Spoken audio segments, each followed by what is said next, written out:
नमस्कार दोस्तों, with Kund school of backbencher में आप सभी का हार्दिक स्वागत है, वंदन है, अभिनंदन है। दोस्तों, ना हमें वकील बनना है, ना सीए बनना है, ना बैंकर बनना है।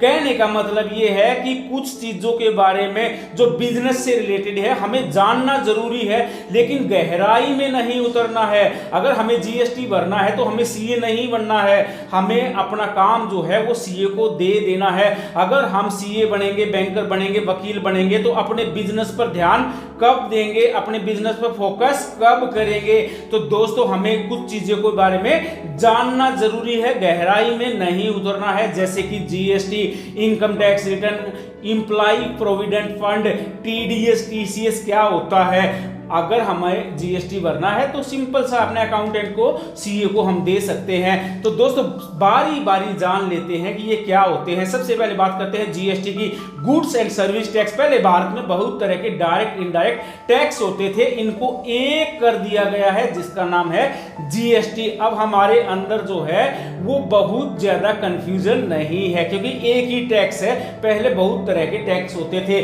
गुड्स एंड सर्विस टैक्स, दोस्तों ये वन नेशन वन टैक्स, एक देश एक टैक्स की अवधारणा पर, थ्योरी पर काम करता है। दोस्तों, इसकी ऑफिशियल वेबसाइट है gst.gov.in।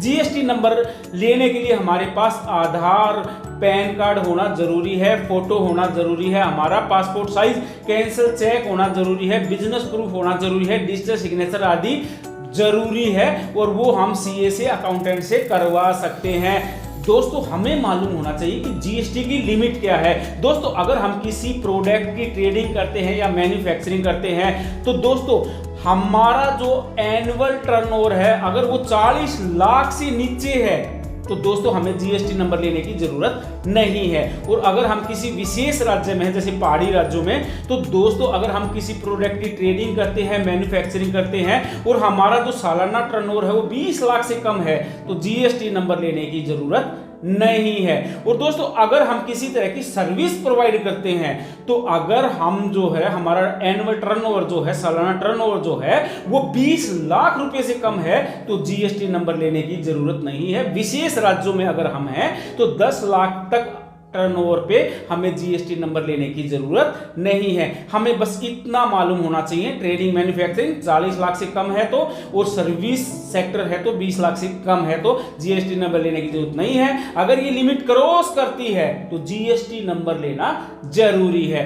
एसजीएसटी स्टेट जीएसटी होता है, राज्य सरकार वसूलती है। सीजीएसटी सेंट्रल जीएसटी होता है, केंद्र सरकार वसूलती है। आईजीएसटी जो है वो भी केंद्र सरकार वसूलती है। यूजीएसटी यानी यूनियन टेरिटरी जीएसटी जो है वो भी यूनियन केंद्र सरकार जो है वो वसूलती है। दोस्तों, वो उनका काम है, हमारा काम है बस लिमिट देखना कि कितनी हमारे जो कारोबार है उस पर जीएसटी सर्टिफिकेट लागू होता है कि नहीं होता है। और दोस्तों, एक होती है कंपोजिट स्कीम जो अभी फिलहाल 1.5 करोड़ तक के एनुअल टर्नओवर पर है, वो हम ले सकते हैं। उसमें टैक्स जो है कुछ कम हो जाता है। अगर हम एक ही राज्य में कारोबार कर रहे हैं, उसकी भी अलग अलग शर्तें होती हैं, तो आप अपने सीए से, अकाउंटेंट से जानकारी ले सकते हो। उसके बाद बात करते हैं इनकम टैक्स रिटर्न की। दोस्तों, आय की जानकारी देनी होती है इनकम टैक्स डिपार्टमेंट को कि हम साहब साल में इतना कमाते हैं और हम इनकम टैक्स के दायरे में आते हैं कि नहीं आते हैं, वो आप देख लीजिए।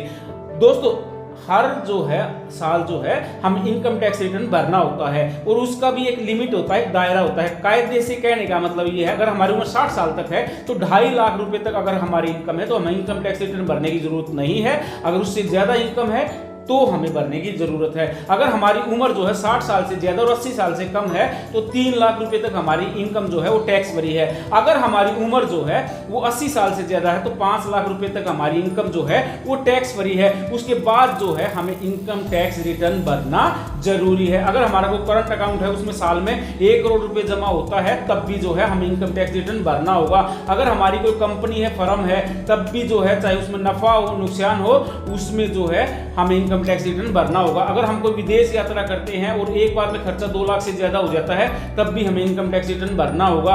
और दोस्तों अगर हमें कोई इलेक्ट्रिसिटी बिल की पेमेंट करनी है, 1 लाख से ज़्यादा बिल हो जाता है तब भी हमें भरना होगा, चाहे हम उस दायरे में आए चाहे उस दायरे में नहीं आए, अदरवाइज पेनल्टी भी होती है। अब फिलहाल पेनल्टी जो है वो 5,000 रुपये की है।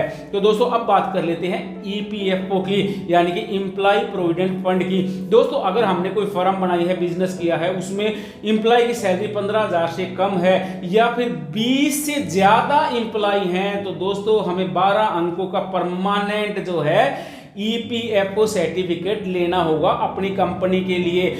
इसका मतलब ये होता है जब हम किसी को सैलरी देते हैं तो उतना ही पैसा हम उसकी सैलरी से काटेंगे और उतना ही पैसा जो है हम अपनी तरफ से मिलाएंगे। यानी कि मान लो किसी की सैलरी 10,000 रुपये है तो हम 10% काटते हैं, कितना हुआ 1,000 रुपये, और 1,000 रुपये कंपनी मिलाएगी ताकि जब वो रिटायर हो या फिर वो कंपनी छोड़े तो उसको वापिस कर देते हैं। बस इसमें भी हमें लिमिट मालूम होना चाहिए। 20 से ज़्यादा अगर हमारे एम्प्लॉय हैं तो हमें जो है EPFO में अपना रजिस्ट्रेशन करवाना जरूरी है और दोस्तों उसकी रिटर्न भरना भी जरूरी है। अब बात कर लेते हैं TDS और TCS की। दोस्तों सर्वाधिक कंफ्यूजन होता है लोगों को कि ये क्या होते हैं। तो दोस्तों TDS का मतलब होता है टैक्स डिडक्शन एट सोर्स, मतलब जो हमारी इनकम होती है उस पर जो है TDS काट कर दिया जाता है। मान लीजिए मेरी सैलरी 10 लाख रुपए है तो जो मेरा एम्प्लॉयर है वो जो है मेरी सैलरी से TDS काट कर सरकार को रेमिट कर देगा। मतलब जो आय पर जो टैक्स लगता है उसको क्या बोलते हैं, TDS, tax deduction at source. और किसी स्पेशल कोई प्रोडक्ट है, उस पर कोई उत्पाद है, उस पर कोई टैक्स लगता है उसको क्या बोलते हैं, TCS, tax collected at source. जैसे कि वाइन पे यानी कि शराब पे लगता है, तेंदुपत्ता पे लगता है, स्क्रैप पे लगता है, कोई आपने बिल्डिंग बेची है उस पर लगता है। मतलब ये हुआ मान लो आपकी कंपनी में जो है 1 लाख का आपने स्क्रैप बेचा है और उस पे जो है 1% का जो है TCS है। मतलब इनकम पे जो लगेगा वो TDS और जो किसी प्रोडक्ट पर लगेगा, किसी विशेष उत्पाद पे लगेगा वो है TCS। तो दोस्तों हमें GST की लिमिट मालूम होनी चाहिए, इनकम टैक्स रिटर्न की लिमिट मालूम होनी चाहिए, EPF की लिमिट मालूम होनी चाहिए, TDS किस पे लगता है कब लगता है ये मालूम होना चाहिए, TCS किस पे कब लगता है ये मालूम होना चाहिए। बाकी आपका काम जो है वो आपका CA करेगा, आपका अकाउंटेंट करेगा। आपको सिर्फ ध्यान देना है आपके बिजनेस पर, आपको फोकस करना है आपके बिजनेस पर। अगर ये क्वालिटी टाइम जो है जो फोकस करने का था बिजनेस पे, अगर हम वो GST में उलझे रहे, ITR में उलझे रहे, EPF में उलझे रहे, TDS TCS में उलझे रहे, उनको सीखते रहे तो हम बिजनेस कब करेंगे ये हमें समझना होगा। तो दोस्तों आशा ही वीडियो आपको पसंद आया होगा। अब मिलते हैं अगले चैप्टर में, लेसन में, पार्ट में। ओम मिताय नमः। नमस्कार भाइयों।